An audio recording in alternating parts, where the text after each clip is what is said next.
Okay, so diri na. So ato nang itakod ang kable nga atong gilimpyuhan. So usa po ni siya sa rason nganong sapnot ang ato ang kambyada. So human na siya limpyo, human na nako og butang og oil. So gipakita na to nako gay na ang pagbutang nako sa oil. So gibitay lang, tapos gibutang ang plastic ang tumoy, gibutangan og oil, tapos bira-bira ang kable. So overnight to nako siya gihuluman og oil. So pagkabuntag niagas na ang oil sa tumoy sa kable. Okay, so diri nga time sa ato nang i-install ang kable. Kay gahapon human naman natog takod ang shifting lever og ang kable nga pares niya ani. So okay man ang kable nga pares niya ani. So kanira gid siya ang medyo niungot. So naulahi gid siya takod. So naiguan og duha ka adlaw, usa og tunga ang obra nato ani dala sa conversion. So ato paning itakod karon kung okay ba gid siya, plug and play or nabatay need i-modify. Nabatay need nga kinahanglan nga usbon ani nga kable. Kay ang atong kable is pares ni atong replacement nga shifting lever. So di pa ni nato mabal-an kung okay ba gini siya, plug and play ba ni siya sa ato ang original nga shifting lever. Okay, so diri na ta sa babaw. So ato na i-plaster. Sa medyo tas-tas gini atong video ha. So pasensya na jud sa naglantaw ani. Okay, so magtakod sa taglak dire, then para ma-fix ginato, maklaro ginato ang ato ang trabaho. So matamat ra ta. Inaani gid ta mo trabaho. Siniguro. Okay. So testing, testing tas kambyada kon smooth ba gid siya.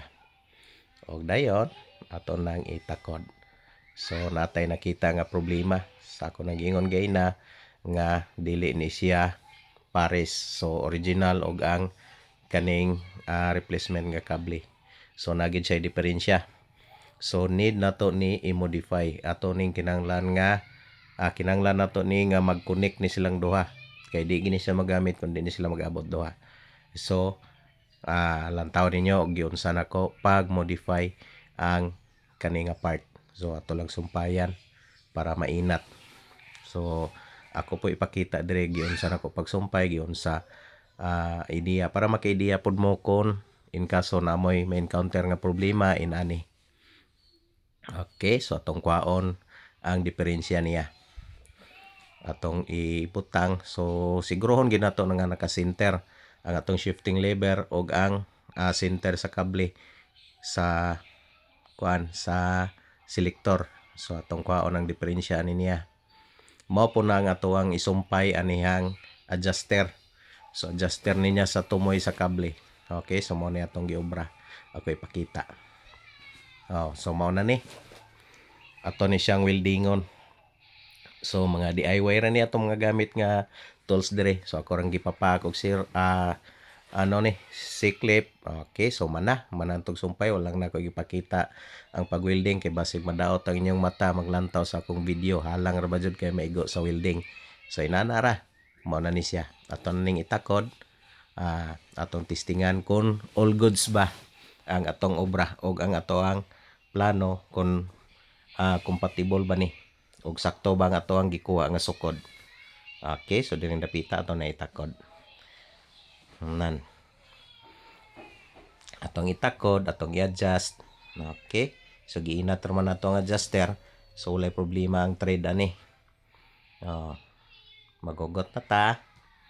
Then pikas o pikas kay tugbang ang nut ani niya. Kay kun wala ni siya mga nut, mga hulog po ning atuang kuan dire. Atong connector ay og kaning adjuster na to. Okay, so smooth na kayo no. Abtik na kayo ang atuang shifting lever. So conversion ni siya. So mo na kung gingon mag-convert na malang ta, so ato na lang jong klarohon og convert no. So abtik na kayo ang atong shifting lever no. So atong testingan, atong pandaron. Okay, ayos kayo, smooth na kaayo. Sus walang sabit, pareho niya wa joy sabit. Wala joy sabit oy. Okay kayo. So atong gitistingan ang atong kambyada. Atras abante. So atong testingan ang tanan nga gear position diring dapita. from reverse, primera, segunda, tercera, kwarta, og ang ihang fifth gear atong testingan. Okay, so dantawa di smooth kayo bisag sa og paspas og kambya walay talang o di gyud matalang atong kambyada, so inana, so success ang ato ang gi-convert. Okay, so mao na ni yang itsura no sa atong gi trabaho. Oh, nan. So salamat sa paglantaw bisag taas ang atong video inyo ginggihuman ang salida. Salamat kaayo. Please comment, like and share.